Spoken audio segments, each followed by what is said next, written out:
Hey, what's up, guys? Broside and the God here. I'm going to be doing hangouts and interviews with smaller streamers because I believe it's important to get yourself published, get yourself out there as many platforms, to get yourself seen as many times as possible.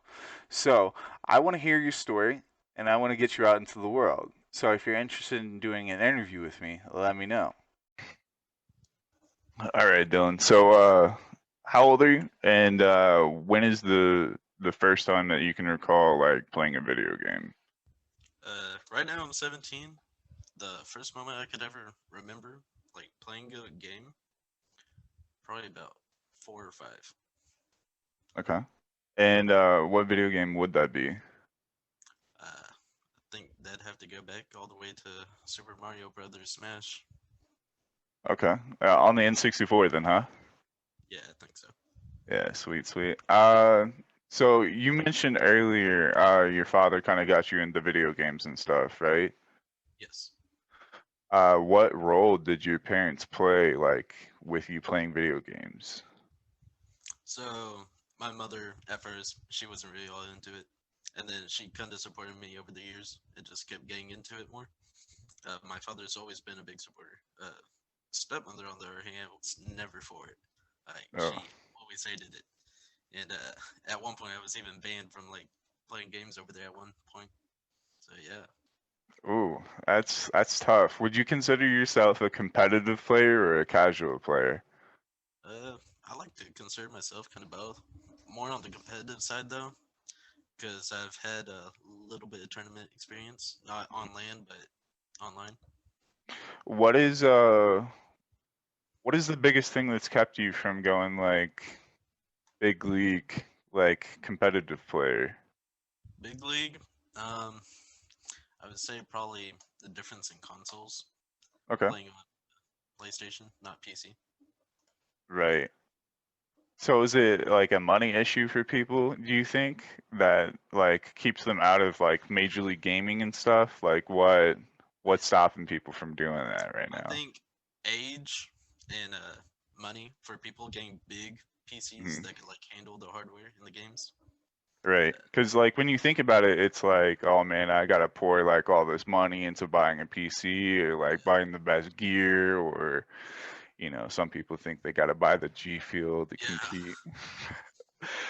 So yeah, like people definitely think that way, but what I think is that if everyone who was like on eFuse and YouTube and like every single platform, if they would just give somebody like the time of day to get to know them, like we're doing here, yeah, then things could propel a little bit more. You wouldn't be so like unknown.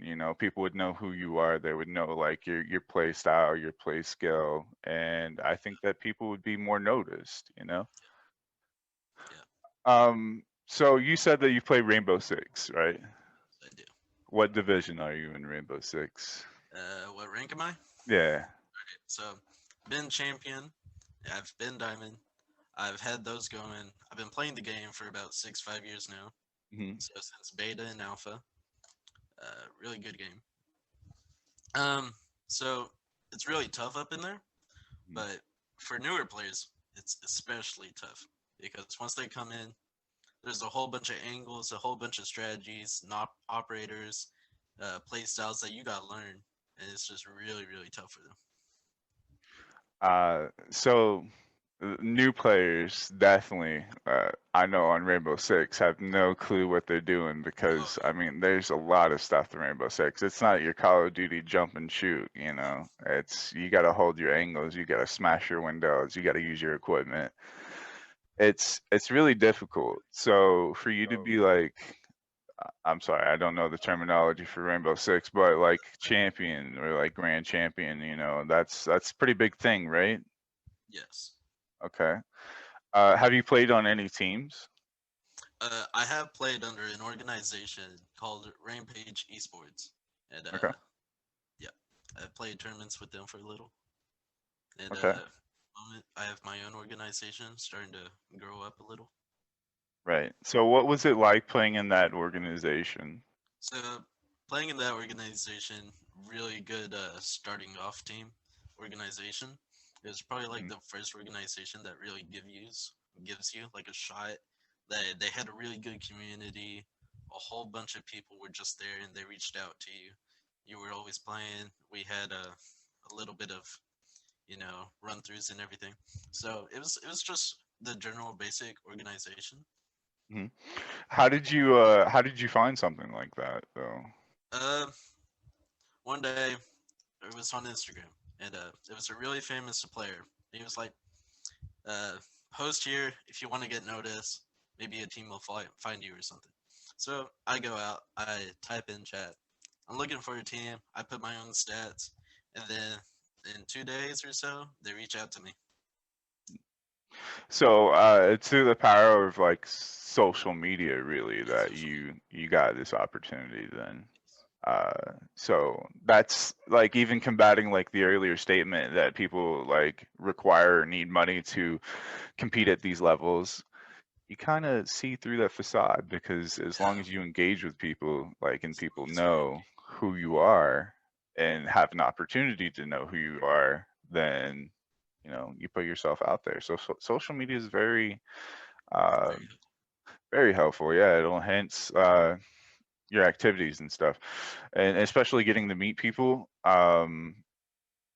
I've never met another amateur player other than a couple of other people. So that's kind of cool that you came from that scene as well.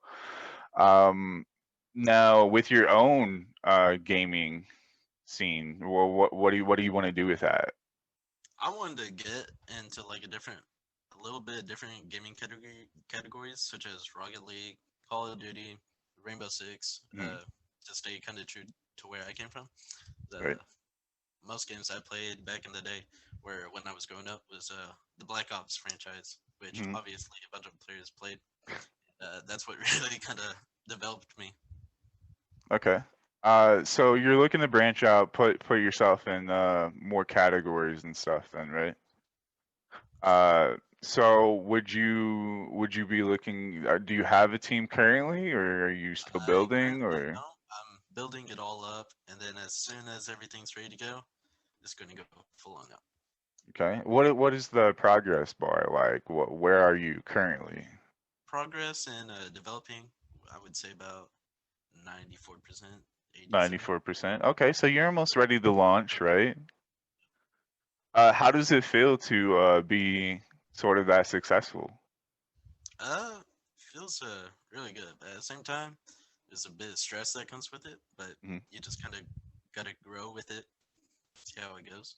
Yeah, because I can only imagine like the hard work that would go into like building a whole community, especially Yeah, an organization. People think about organizations like those reach out across the country sometimes. Even you get some players from like EU or yeah. that's the big thing. EU, NA. Uh, there's so many different players. Do you currently have players from the EU as well, or?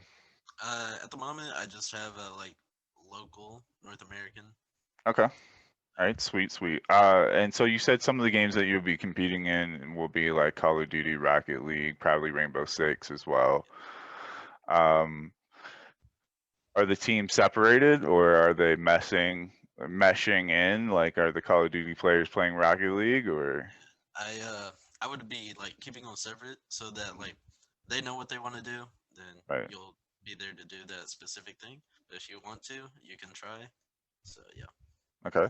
So how would someone like go about like joining your organization once you finished it? So once it's finished, I'll probably have like all social medias branching out, reaching out towards new players, trying to get opportunities for them to come in, kind of like eFuse does, for like people to see them and kind of reach out to them. Okay, cool, cool. Uh, so you're obviously going to be vetting players. Are you going to be doing this like yourself, or are you going to have Uh, someone be doing it Once I for have you? more people in, like coming in, like managers and stuff, Mhm. they'll be doing it for me, while I'll be kind of running it at the top. Okay, So cool, cool. So if you could say anything to yourself when you first picked up like that first video game, that Super Mario's Bros, what would you say to yourself? from Or as anime. yeah, from this standpoint? Uh, that's a tough question. I'd probably say something like, "You better hope one day this does something." I don't know. Yikes. That's real personal to me because like people all the time, have told me, "Hey, you better hope this works out because if it doesn't, you're screwed." That's been something that people have told me throughout time. So yeah, that makes sense. uh, all right. So Dylan, is there any social media? Is there anything you want to shout out while I got you here? Probably Twitch TV, DJ69gaming, my own YouTube, and someday in the future, coming up, Team FER. Look out for them. So All right, all right. What's your day-to-day activities look like with my day to gaming? day, Yeah. waking up in the morning probably, and then I just get on, warm up for about an hour or two, which is really long. But I just try to make sure I'm perfect and get on, start getting people in the party, and start playing and grinding on ranked. hmm So you start playing like right away. I know Yes. that some people like they get their teams and they go practice first.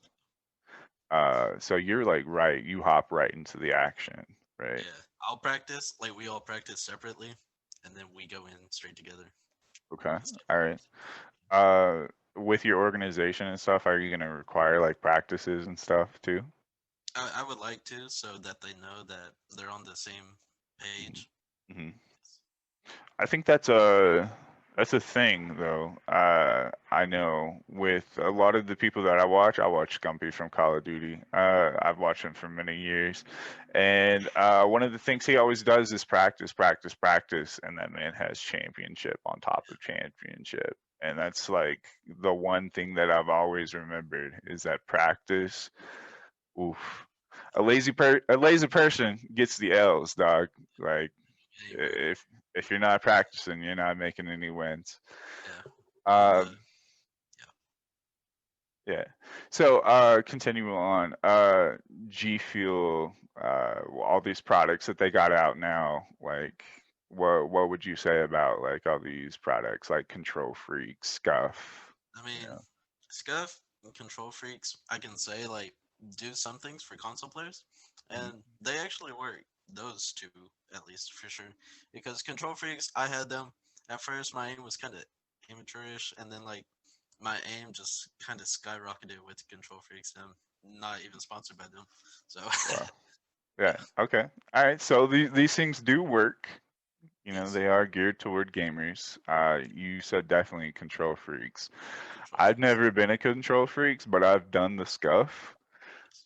I'm kind of disappointed after the Vantage 2 situation, but Makes like controllers like Scuff, yeah, they definitely help.